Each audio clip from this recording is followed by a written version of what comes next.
आउज़ुबिल्लाहि मिनश्शैतानिर्रजीम बिस्मिल्लाहिर्रहमानिर्रहीम।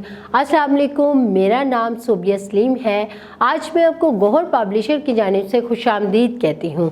हमारा मोटो है redefining the geography of education through digital resources for conceptual learning. आज हम गौहर नदाए उर्दू जमात सोम सबक नंबर 2 और सफ़ा नंबर 15 खोलेंगे और वहाँ पर मौजूद नात से मुतालिक जो मश्क दी गई है उसको हल करेंगे। इस सफ़े पर सवाल नंबर 1 क्या दिया गया है, जवाब लिखें। यानी कि मैं आपसे चंद सवाल करूंगी, आपने उसके जवाब लिखने हैं। हमें सीधा रास्ता किसने दिखाया? ये तो बहुत आसान है, हमारे प्यारे नबी सल्लल्लाहु अलैहि वसल्लम हमें सीधा रास्ता दिखाने वाले हैं।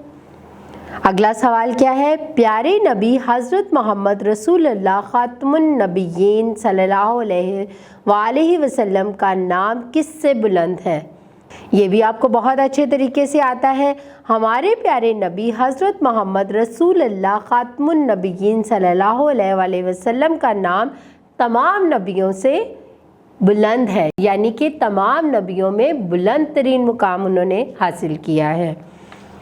अगला सवाल क्या है, ज़मी के ज़र्रे और फलक के तारे किसके दम से चमक रहे हैं? फलक के तारे और ज़मी के ज़र्रे प्यारे नबी करीम सल्लल्लाहु अलैहि वसल्लम के दम से चमक रहे हैं। जहाँ के सारे ताजदार किसके दर के गदा हैं? जहाँ के सारे ताजदार हमारे प्यारे नबी करीम सल्लल्लाहु अलैहि वसल्लम के दर के गदा हैं। ये तो सवाल आपको पहले से ही आते थे, हमने कल जो नात पढ़ी थी उसमें ये मौजूद थे ना जवाब। सवाल नंबर 2, कालम अलिफ को कालम बे से मिलाकर मिसरे मुकम्मल करें। मिसरे का आधा हिस्सा अलिफ कॉलम में है और मिसरे का बाकी का आधा हिस्सा बे कॉलम में है। आपने इन दोनों को मिलाकर मिसरा मुकम्मल करना है। वो हक की बातें बताने वाले इन दोनों को मिला दे। बुलंद नबियों में नाम उनका इन दोनों को मिला दे। फलक से ऊंचा मुकाम उनका इन दोनों को मिला दे। उन्हीं की खातिर दमक रहे हैं इन दोनों को मिला दे। ज़मी के ज़र्रे फलक के तारे इन दोनों को मिला दे। उन्हीं के दरबार के गदा हैं इन दोनों को मिला दे। देखा, ये मिसरे बन गए ना आपस में, शाबाश। ये तमाम चीज़ें जो हैं वो स्क्रीन पर मौजूद हैं, आप इसको गौर से देखें और मिला लें। सवाल नंबर 3, नात के मुताबिक मिसरे मुकम्मल करें। बुलंद नबियों में खाली जगह उनका नाम उनका, बुलंद नबियों में नाम उनका। उन्हीं की खातिर खाली जगह रहे हैं, उन्हीं की खातिर दमक रहे हैं। ज़मी के खाली जगह फलक के तारे, खाली जगह की जगह क्या आएगा यहाँ पर, ज़मी के ज़र्रे फलक के तारे। अब हम सफ़ा नंबर 16 खोलते हैं और वहाँ पर मौजूद अल्फाज साजी सवाल नंबर 4 करते हैं।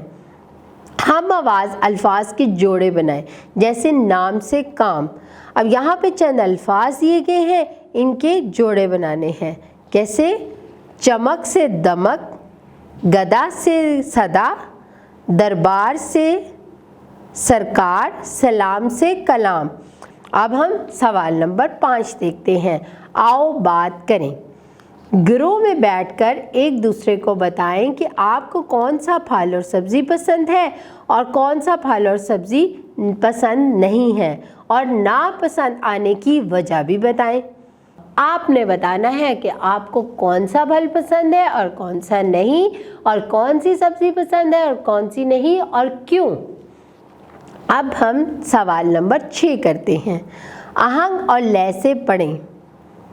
आओ न आज ज़िक्र करें कुछ हुज़ूर सल्लल्लाहु अलैहि वसल्लम का, अल्लाह के नबी सल्लल्लाहु अलैहि वसल्लम का, जहानों के नूर का। इंसान पर तो इनका करम था ही बेहिसाब, हेवा भी थे आप सल्लल्लाहु अलैहि वसल्लम की रहमत से फैज़याब। दीन को हमारे वास्ते आसा बना दिया, नेकी का एक सादा सा मतलब बता दिया। آپ نے ان اشعار کو اچھی طرح سے یاد کر لینا ہے اور اسے آہنگ اور لے کے ساتھ پڑھنا ہے۔ مجھے یقین ہے طلبہ اب تک کی جو ہم نے مشق حل کی ہے اس کو آپ نے بہت اچھے طریقے سے سمجھ لیا ہوگا اور حل بھی کر لیا ہوگا۔ ایسے ہی ہے؟ شاباش، اپنا بہت سارا خیال رکھیں۔ اللہ حافظ۔